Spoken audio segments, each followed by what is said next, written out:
Pasukan negara terus mencatat keputusan positif dalam pusingan kelayakan Piala Asia bawah 23 tahun selepas berjaya menundukkan Mongolia 1-0 dalam aksi yang berlangsung di Stadium MFF Ulaanbaatar pagi tadi. Gol tunggal yang dijaringkan oleh Azfar Fikri Azhar sudah cukup untuk memastikan kemenangan kedua skuad kendalian Brad Meloni bagi meletakkan pasukan negara kini mendahului kumpulan J dengan 6 mata.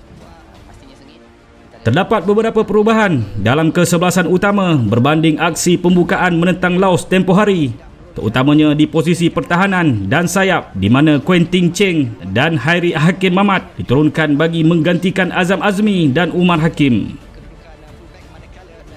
Di bahagian serangan pula, Hakimi Abdullah diberikan kepercayaan untuk memulakan perlawanan menggantikan Syafiq Ismail. Kad kuning seawal minit ketiga yang dilayangkan kepada tonggak utama pasukan negara iaitu Lukman Hakim Samsudin sedikit sebanyak telah mengganggu rentak permainan.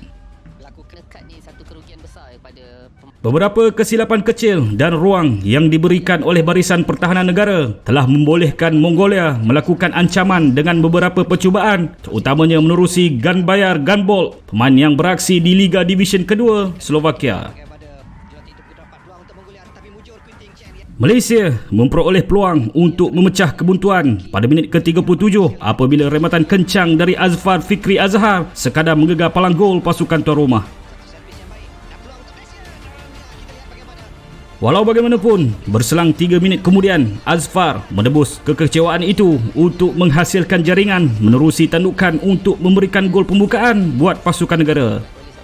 Gol tersebut berpunca melalui situasi sepakat penjuru yang dilakukan oleh Mukhairi Ajmal yang melakukan hantaran jauh ke Fapos, Mongolia sebelum disambut dengan tandukan dari Hairi Hakim Mamat sebelum disudahkan oleh Azfar yang langsung tidak dikawal oleh pertahanan.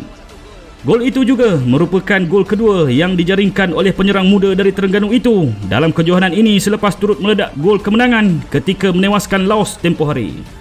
Pasukan negara sedikit cemas pada penghujung separuh masa pertama apabila penjaga gol negara Azri Ghani melakukan kesilapan kerana menangkap bola di luar kotak penalti dan kemudiannya dilayangkan kad kuning oleh pengadil dan memberikan sepakat percuma dalam jarak yang bahaya kepada Mongolia.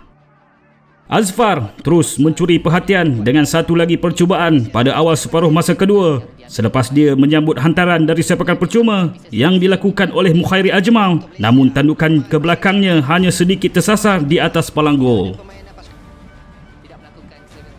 Mukhairi juga memperoleh peluang terbaik bagi melebarkan kelebihan buat Malaysia apabila berjaya memintas dan mencuri bola dari pemain pertahanan Mongolia, tetapi percubaannya kali ini tepat menuju ke dakapan penjaga gol Mongolia. Kapten skuad negara itu memperoleh satu lagi peluang menjaringkan gol, tetapi kali ini rembatannya dari luar kotak penalti hanya singgah di palang gol meskipun penjaga gol Mongolia sudah pun tertewas.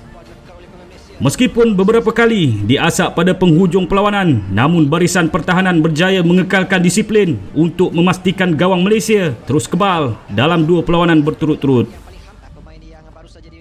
Malaysia kini memimpin kumpulan J dengan mengumpul 6 mata dan perlawanan seterusnya yang merupakan perlawanan terakhir bagi kumpulan J ini akan menemukan aksi antara pasukan negara yang akan turun berdepan Thailand pada 31 Oktober nanti.